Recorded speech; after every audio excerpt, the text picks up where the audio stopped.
প্রতিটি মেয়েই তার বিয়ে নিয়ে খুব এক্সাইটেড থাকে এবং তার চেয়েও বেশি এক্সাইটেড থাকে বাসর রাত নিয়ে। এই রাতের জন্য সে অনেক স্বপ্ন সাজিয়ে রাখে। আমার সাথে তেমনই কিছু ঘটল। আমার বিয়ে হয়েছে আজ 3 দিন হলো, কিন্তু আমার স্বামী আমার সাথে ঘুমানোর পরিবর্তে আমার ননদের ঘরে ঘুমাতে। আমি জিজ্ঞেস করলে বলবে আমার বোনের অসুখ আছে, রাতে তার খিঁচুনি হয় এবং সে আত্মহত্যার চেষ্টা করে। একদিন রাতে হঠাৎ আমি ননদের ঘরে গিয়ে যা দেখতে পেলাম তাতে আমার পায়ের নিচ থেকে মাটি সরে গেল। কারণ আমার স্বামী তো ননদের সাথে। আজ আমার বিয়ে এবং প্রতিটা মেয়ের মতো আমার মনেও হাজারো স্বপ্ন ছিল। আমি শুধু চাইতাম আমার স্বামী যেন আমার প্রতি খুব যত্নবান এবং শ্রদ্ধাশীল হয়। পার্লারে নতুন বউ সেজে যখন আয়নায় নিজেকে দেখলাম, তখন আমি নিজেকে চিনতেই পারলাম না। আমি অন্তর থেকে ভগবানের কাছে প্রার্থনা করলাম স্বামী যেন আমাকে পছন্দ করে এবং সারা জীবন আমাকে সম্মান এবং ভালোবাসার সাথে রাখে। পার্লারের মহিলা আমাকে রেডি করে বললেন, আজ তোমাকে খুব সুন্দর লাগছে। তোমার স্বামী তোমাকে দেখে জ্ঞানই হারিয়ে ফেলবে, তোমাকে দেখে পাগল হয়ে যাবে। তার মুখে এই কথা শুনে আমার লজ্জা করতে লাগলো। আমি বান্ধবীর সাথে পার্লার থেকে বিয়ে লজের দিকে যাওয়ার সময় সিগন্যালে গাড়ি থামলে আমি টাইম পাস করার জন্য এদিক ওদিকে তাকালাম। সামনের একটা গাড়িতে চোখ পড়লে খুব অবাক হলাম, কারণ সেই গাড়িতে একটা ছেলে আর মেয়ে বসে আছে। আর মেয়েটি হলো আমার ননদ। আমার ননদের তো এই সময় লজে থাকা উচিত, কারণ মা আমাকে ফোন করে বলেছিলেন যে বরযাত্রী এসে গেছে। তাহলে এই সময় সে এই ছেলের সাথে এখানে কি করছে? আর এই ছেলেটাই বা কে? আমার ননদ জিন্স আর শার্ট পরে যেভাবে আরাম করে বসেছিল, তাতে মনে হচ্ছিল যে তার বিয়েতে আসার কোনো ইচ্ছাই নেই। আমি সেদিকে চোখ বড় বড় করে তাকিয়েছিলাম। হঠাৎ সিগন্যাল খুলে গেল। আমি ভেবেছিলাম সেও হয়তো আমাকে দেখেছে, কারণ সেই গাড়িটি অন্যদিকে ঘুরে গেছিল। এইসব চিন্তা করতে করতে আমি বিয়ের মণ্ডপে পৌঁছালাম। এরপর বিয়ে সম্পূর্ণ হলে আমার চোখ ননদকে খুঁজছিল, কিন্তু আমি তাকে কোথাও দেখতে পেলাম না। তার মানে সেটা আমার চোখের ভুল না, সত্যি আমি তাকে দেখেছি। বিয়ের পরে আমি স্বামীকে বললাম, তোমার বোনকে ডাক, আমি তাকে তো একবারও দেখতে পেলাম না। তখন স্বামী বলল, ঠিক আছে, আমি তাকে খুঁজে আনছি। সে হয়তো আত্মীয়দের সাথে কোথাও বসে গল্প করছে।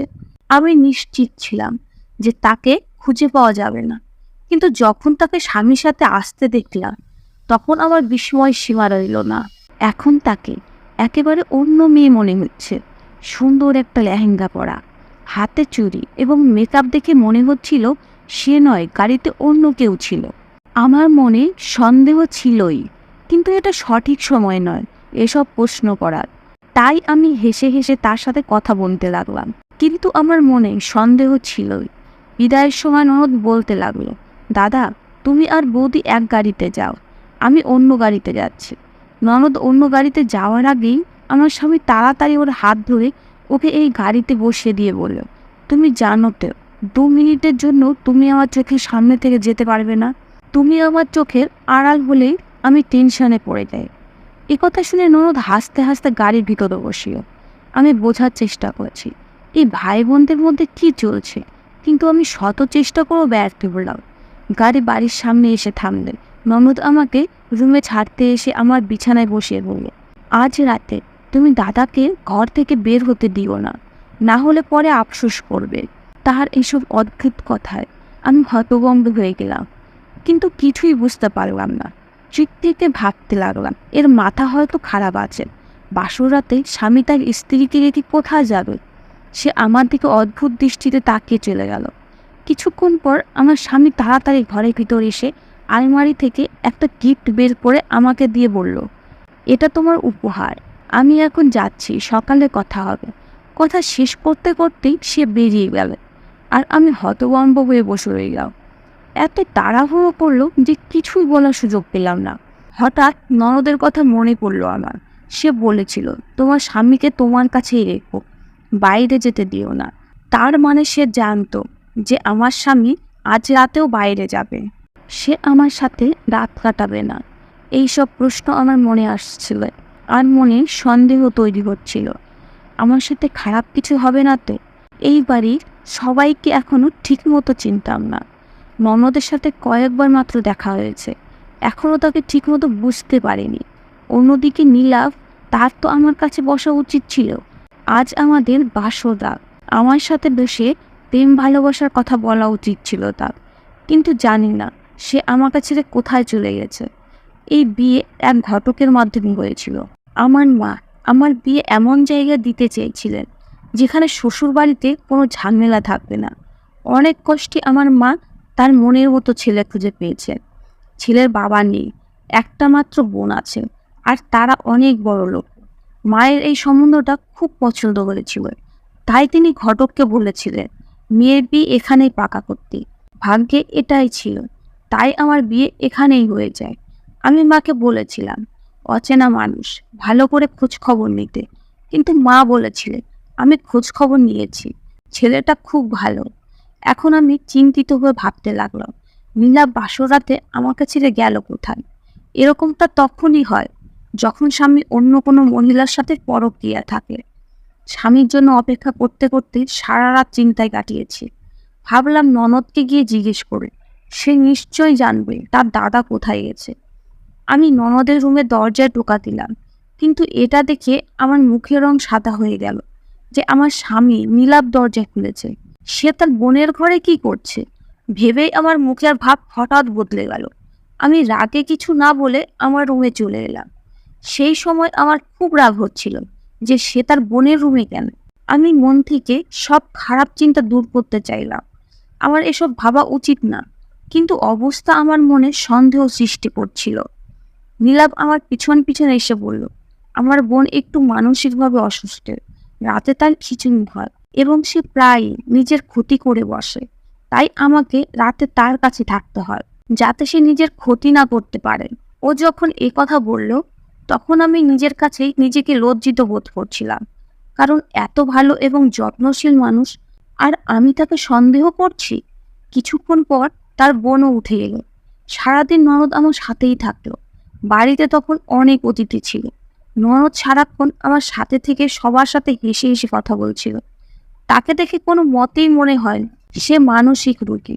রাতে আবারও নীলাভ সেই একই কথা বলে ঘর থেকে বেরিয়ে গেল যে আমার বোনের ঘরে ঘুমাতে হবে।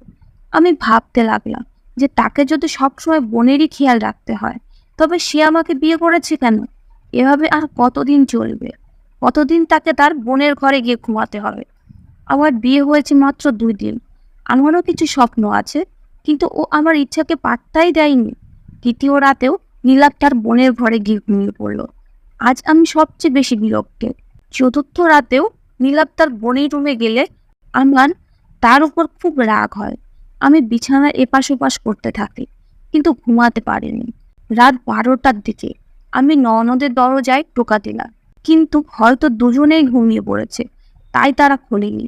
অনেকক্ষণ দরজায় টোকা দেওয়ার পর আমি ফিরে এলাম। এসব কি হচ্ছে? কেন দরজা খুললো না? সকালে নীলাভ রুমে এলে আমি রাগী গলায় তাকে জিজ্ঞেস করলাম, তুমি কাল রাতে দরজা খোলোনি কেন?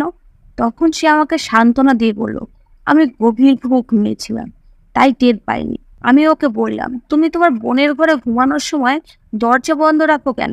দরজা খোলা রাখবে। আমার প্রশ্ন শুনে সে পুরোপুরি নার্ভাস হয়ে গেল। তারপর বললে, আমি তোমাকে বলেছিলাম তো ও মানসিকভাবে অসুস্থ এবং খিঁচুনি হয়, তাই ওর কথা ভেবেই দরজা বন্ধ রাখি। আমি বললাম, তুমি যদি তোমার বোনকে নিয়ে এতই ভয় পাও, তাহলে আমি তোমার বোনের সাথে ঘুমাচ্ছি, আমি তার যত্ন নেব, তুমি আমার ঘরেই থাকো। এ কথা বলার সাথে সাথে নীলাভের মুখ হা হয়ে গেল। এখন বলার কিছুই নেই ওর। তারপর হঠাৎ সে বলল, যতক্ষণ আমার বোন ঠিক না হচ্ছে ততক্ষণ আমি কাউকে তার সাথে থাকতে দিতে পারবো না। এ কথা শুনে আমি কাঁদতে লাগলাম। ও আমাকে একটুও সান্ত্বনা না দিয়ে চলে গেল। কিছুক্ষণ পর ননদ আমার রুমে এসে আমাকে সান্ত্বনা দিতে লাগলো আর বলল, আমি রাতে দাদাকে বলেছিলাম যে বৌদি দরজা নক করছে, দরজা খুলো, কিন্তু দাদা রাজি হয়নি। ননদকে খুব ভীতু লাগছিল। আমি জিজ্ঞেস করলাম, তোমার কি খিঁচুনি রোগ আছে? আমার কথা শুনে ওর মুখে বিস্ময় ফুটে উঠল। আমাকে হয়তো কিছু বলতে চাইছিল, কিন্তু কিছু না বলে কাঁদতে কাঁদতে ও রুমে চলে গেল। এর কারণ কিছুই বুঝতে পারলাম না আমি। কি এমন রহস্য যে আমার স্বামী আমার সাথে থাকার পরিবর্তে সবসময় ছায়ার মতো তার বোনের পিছনে থাকতো। এমনকি আমার এক বন্ধু যখন আমাকে এবং নীলাকে একটা পার্টিতে নিমন্ত্রণ করলো, তখনও ও আমাকে বলল যে তুমি একাই যাও, আমার যাওয়ার যদি একান্ত গুরুত্বপূর্ণ হয় তাহলে আমার বোনও সাথে যাবে। আমি খুব অবাক হলাম, কিন্তু আবার ভাবলাম চলো, কোনো সমস্যা নেই, ওর বোনকেও সাথে নিয়ে যায়। কিন্তু আমার ননদ যেতে রাজি হলো না। আমার ননদে আমাকে ইশারা করছিল তাকে সাথে না নিতে। আমি নীলাভকে বোঝানোর অনেক চেষ্টা করলাম, কিন্তু ও কোনো মতে রাজি হলো না। ননদকে সাথে নিয়েই পার্টিতে গেলে আমি বুঝতে পেরেছি যে ননদ আমার স্বামীকে খুব ভয় পায়। আর নীলাভও ননদের উপর খুব জোর খাটাতে। ননদের কাছে ও নিজস্ব মোবাইলও ছিল না, আর ওকে ঘর থেকে বাইরে বেরো হতে দেওয়া হতো না। দিন রাত আমার স্বামী ওর সাথে সাথেই থাকতো। আমাকে তো আমার স্বামী ভুলেই গেছে। একদিন নীলাভকে বললাম, তোমার বোনের যখন খিঁচুনি হয় তখন চলো ওকে ডক্টরের কাছে নিয়ে যাই। নীলা বলল, চিন্তা করো না, আমি ওকে ওষুধ খাওয়াচ্ছি, ওর চিকিৎসা চলছে। সেদিন ভাই বোন দুজনেই কোথায় গিয়েছিল। হঠাৎ আমার ননদের ঘরে তল্লাশি নেওয়ার কথা মনে হলো। আমি ওর রুমে গিয়ে না কোনো ঔষধ, না কোনো প্রেসক্রিপশন দেখতে পেলাম। তাহলে কেন আমার স্বামী আমাকে মিথ্যা বলেছে যে তিনি তার বোনের চিকিৎসা করাচ্ছেন? যদি সত্যি আমার ননদের খিঁচুনি রোগ থাকতো তাহলে অবশ্যই রুমে এইসব পাওয়া যেত। এখন আমার নীলাভের উপর সন্দেহ হতে লাগলো। আমি ভাবতে লাগলাম, এখন কি করা উচিত আমার। আমি ননদের রুমে চাবি লুকিয়ে রাখলাম। সন্ধ্যায় তারা দুজনে ফিরে এলো। আমার স্বামী এসেই আমাকে বলল, খুব তাড়াতাড়ি আমাদের সব সমস্যা শেষ হয়ে যাবে, আর মাত্র কয়েকদিনের ব্যাপার। ননদের মুখের দিকে তাকিয়ে মনে হলো সে যেন সারা রাস্তা কেঁদেছে। রাত্রে নীলাভ তার বোনের রুমে গেলে আমিও মনে মনে ঠিক করে নিয়েছি আমার স্বামী আর ননদ বদ্ধ ঘরে কি করে সেই সত্যিটা আমি জানবই। আমি আগেই চাবি লুকিয়ে রেখেছিলাম। এখন রাত 2টো বাজে। আমি নিঃশব্দে ঘরের দরজা খুলে ভিতরের দৃশ্য দেখে হতভম্ব হয়ে গেলাম। দেখলাম আমার স্বামী তার বোনকে দড়ি দিয়ে বেঁধে রেখেছে, আর ননদের মাথা নিজের কাঁধে নিয়ে ঘুমাচ্ছে। আমার ননদ সম্ভবত জেগেছিল। আমাকে দেখে ইশারায় বাইরে যেতে বলল। ওদেরকে দেখে স্তব্ধ হয়ে গিয়েছিলাম। আমি নীলাভকে জাগিয়ে জিজ্ঞেস করতে চাইলাম, এইসব কি? কিন্তু ননদ আমার সামনে হাত জোর করলে। বাইরে বেরিয়ে এলাম। ননদের অবস্থা দেখে আমার কাছে সবকিছু পরিষ্কার হয়ে গেছে যে ননদ মানসিক রোগী নন, বরং মনে হচ্ছে আমার স্বামী একজন মানসিক রোগী। সারা রাত ঘুমাতে পারিনি। হাজারো প্রশ্ন মনের মধ্যে ঘুরপাক খাচ্ছিল। আমি নীলাভকে জিজ্ঞেস করতে চেয়েছিলাম কেন তার বোনকে বেঁধে রাখে। এই চিন্তাতে আমার সারা রাত কেটে গেল। সকালে কোনো এক অজুহাতে ননদকে আমার ঘরে ডেকে জিজ্ঞেস করলাম যে রাতে যা দেখেছে সেসব কি। আমার কথা শুনে ননদ কাঁদতে কাঁদতে বললে, যখন থেকে বাবা মা এই পৃথিবী ছেড়ে গেছেন তখন থেকেই দাদার ব্যবহার আমার প্রতি বদলে গেছে। দাদা সমস্ত সম্পত্তি নিজের নামে করে নিতে চায়, তাই রোজ আমাকে আমার ভাগের সম্পত্তি লিখে দিতে বলে। আমি রাজি হই না বলে আমাকে মারধর করে আর বিরক্ত করে। রাত্রেতেও আমাকে দড়ি দিয়ে বেঁধে রাখে। আমাকে সবসময় কষ্ট দেয় যাতে আমি ভয় পেয়ে সমস্ত সম্পত্তি তার নামে লিখে দিই। কিন্তু আমি কোনোভাবেই এটা করব না। যদি আমি দাদাকে সমস্ত সম্পত্তি লিখেও দিই তবুও দাদা এসব নিজের কাছে রাখতে পারবে না, কারণ দাদার অনেক বাজে নেশা আছে। ও সমস্ত সম্পত্তি উড়িয়ে দেবে। ননদের কথা শুনে আমার মাথা ঘুরতে লাগলো, রক্ত টকবক করে ফুটতে লাগলো। আমার স্বামী এত বাজে মানুষ হতে পারে আমি স্বপ্নেও ভাবিনি। যদি রাতে নিজের চোখে না দেখতাম তাহলে হয়তো ননদের কথা বিশ্বাস করতে পারতাম না, কিন্তু সত্যিটা তো আমি নিজের চোখেই দেখেছি। ননদ আমাকে জড়িয়ে ধরে কাঁদতে কাঁদতে বলল, বৌদি আমাকে এখান থেকে কোথাও পাঠিয়ে দাও, আমাকে বাঁচাও, নইলে দাদা আমাকে মেরে ফেলবে। ও কাঁদতে কাঁদতে আরও বলল, আমাকে এখান থেকে কোথাও দূরে রেখে এসো। এখন আমি ওকে কি বলবো? ওকে কোনো রকমভাবে চুপ করালাম, কিন্তু আমি সত্যি চিন্তায় পড়ে গেলাম যে এখন আমার কি করা উচিত। কিছুক্ষণ পরে নীলাভ আমার কাছে এসে বলল, আমি বোনের বিয়ে ঠিক করে ফেলেছি। কালকে ওকে নিয়ে ছেলে দেখতে গিয়েছিলাম। আগামী সোমবারই আমি বোনের বিয়ে দিয়ে দেব। এটা শুনে আমি স্তম্ভিত হয়ে গেলাম। আমার স্বামী আরও বলল যে আমি বোনের সমস্ত দায়িত্ব থেকে মুক্ত হয়ে যাব। আমি বোনকে খুব ভালোবাসি। বোনের দায়িত্ব থেকে মুক্ত হয়ে আমি আমার বাবা মায়ের দেওয়া প্রতিশ্রুতি থেকে মুক্ত হব। ওর মুখ থেকে এসব শুনে আমি চমকে উঠলাম। আমি বুঝতে পারছি না কে মিথ্যা বলছে আর কে সত্যি বলছে। ভাই বোন দুজনেই খুব অদ্ভুত। কে সত্যি বলছে তা বোঝা আমার পক্ষে কঠিন। পরের দিন ননদ আমাকে বলল, দাদা আমার বিয়ে একটা বৃদ্ধ লোকের সাথে ঠিক করেছে, যাতে দাদা সেই বৃদ্ধের কাছ থেকে অনেক টাকা নিয়ে নিজের ব্যবসা বাড়াতে পারে। বিয়ের নামে দাদা আমাকে বিক্রি করছে। এই বলে ননদ আমাকে জড়িয়ে ধরে কাঁদতে লাগলো আর বলল তাকে সাহায্য করার জন্য। নিজেও বুঝতে পারছি না আমি কিভাবে সাহায্য করব। ননদ বারবার বলছিল যে বৌদি আমাকে এই বাড়ি থেকে দূরে কোথাও পাঠিয়ে দাও। আমি ননদকে বললাম, আমি তোমাকে কোথায় পাঠাবো? তখন সে বলল তার এক বন্ধুর বাড়িতে তাকে পাঠিয়ে দিতে। আমার বন্ধুর দাদা উকিল, সে আমাকে বাঁচাবে। আমার কাছে ফোনও নেই, না হলে এতক্ষণেই তাকে সাহায্যের জন্য ফোন করতাম। আমি ওকে আমার ফোন দিয়ে ওর বন্ধুর সাথে কথা বলতে বললাম। ও আমার সামনেই ওর বন্ধুর সঙ্গে কথা বলল, কিন্তু বেশি কিছু বলল না, শুধু 2-3টা কথা বলল। আমার বৌদি কোনো না কোনোভাবে আমাকে বাড়ি থেকে বের করে দিল। তারপর আমি তোমার বাড়িতে আসব।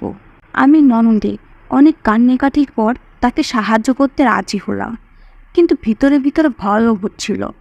তারপরেও সিদ্ধান্ত নিলাম যে আমি নীলাভের দুধে ঘুমের ওষুধ মিশিয়ে দেব। তারপরে ও ঘুমিয়ে গেলে গাড়িতে করে ওকে ওর বান্ধবীর বাড়িতে নামিয়ে আসবো। রাত 9টায় নীলাভের দুধে ঘুমের ওষুধ মিশিয়ে খেতে দিলাম। দুধ খাওয়ার আধ ঘন্টার মধ্যে ও ঘুমিয়ে পড়ল।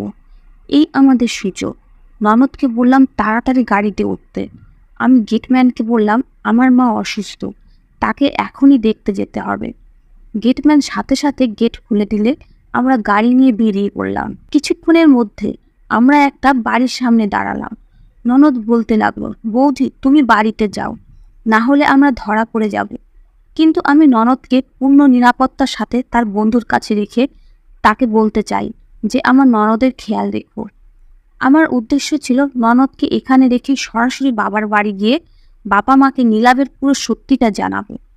গাড়ি থেকে সবেমাত্র নেমেছিলাম, তখনই গেট খুলে একটা ছেলে বেরিয়ে এলো। তাকে দেখে আমি চমকে উঠলাম। এই সেই ছেলে যাকে আমি আমার বিয়ের দিন ননদের সাথে দেখেছিলাম। যখন নীলাভকে ননদের উপর এত অত্যাচার করতে দেখি, তখন আমার মাথা থেকে এ কথা বেরিয়ে গেছিল। আমি ভেবেছিলাম নিশ্চয়ই অন্য কোনো মেয়ে হবে। ননদের এত স্বাধীনতা কোথায় যে সে কোনো ছেলের সাথে ঘুরতে পারে? কিন্তু আজ এই ছেলেটিকে দেখে অবাক হয়ে গেলাম যে সে এখানে কি করছে। ননদ গাড়ি থেকে বেরিয়ে এসে আমাকে বলল, বৌদি এটা আমার বান্ধবীর ভাই, আমি ভিতরে যাচ্ছি, তুমি বাড়িতে যাও। কিন্তু আমার কিছু একটা গড়বড়ে মনে হচ্ছিল, তাই আমি সাথে সাথে সিদ্ধান্ত নিয়ে ননদকে বললাম, গাড়িতে বসো, আমরা ফিরে যাচ্ছি। কিন্তু আমার মাথায় আকাশ ভেঙে পড়ল যখন ননদ ঝটকা দিয়ে আমার হাত থেকে নিজেকে ছাড়িয়ে দৌড়ে সেই ছেলের পাশে দাঁড়িয়ে বলল, সরি বৌদি, আমি আর ফিরে যেতে পারবো না। আমি একে ভালোবাসি, তাই আমি মিথ্যা বলে তোমাকে এখানে নিয়ে এসেছি। ননদ হয়তো আরও কিছু বলতে, কিন্তু সেই ছেলেটি ননদকে তার পিছনে করে আমার দিকে এগিয়ে এসে একটা শয়তানি হেসে বলল, আমার কিন্তু তোমার বৌদিকে খুব পছন্দ হয়েছে, একটার সাথে একটা ফ্রি। ছেলেটার কথা শুনে আমি ভয় পেয়ে গেলাম। আমার ননদও ছেলেটার কথা শুনে পুরো হতভম্ব হয়ে গেল।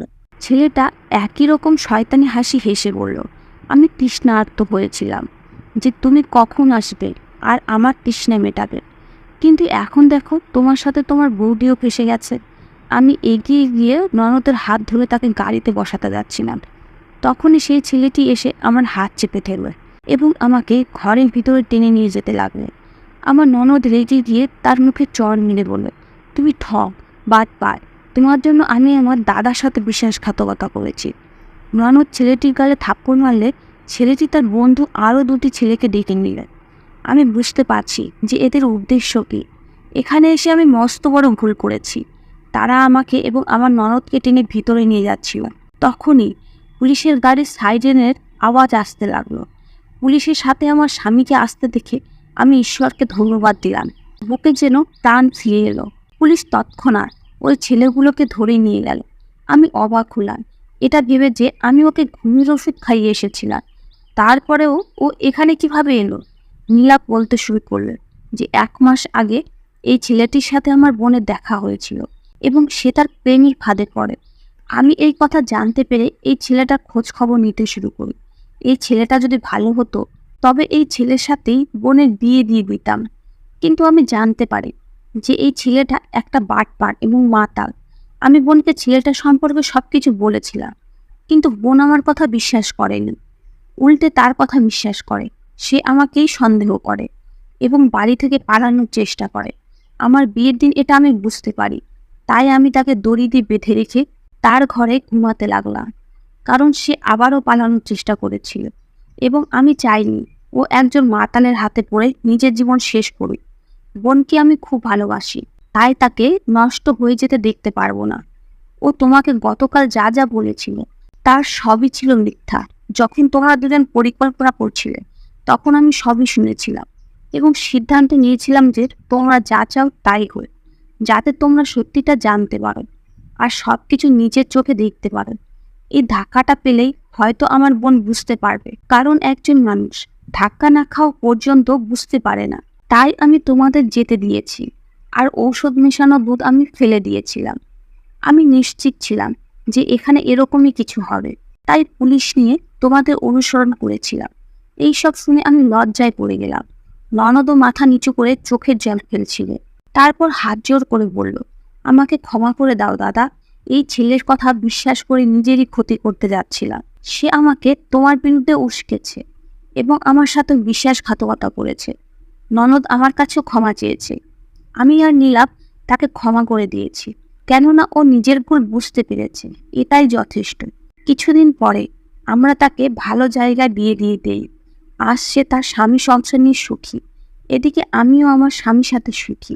আমার স্বামী একজন ভালো মানুষ হওয়ার সাথে সাথে একজন ভালো ভাই এবং পাশাপাশি ভালো স্বামী। এরকম ভালো মানুষ শুধু ভাগ্যবানেরাই পায় এবং আমিও খুব ভাগ্যবান যে ওর মতো একজন স্বামী পেয়েছি। ধন্যবাদ বন্ধুরা।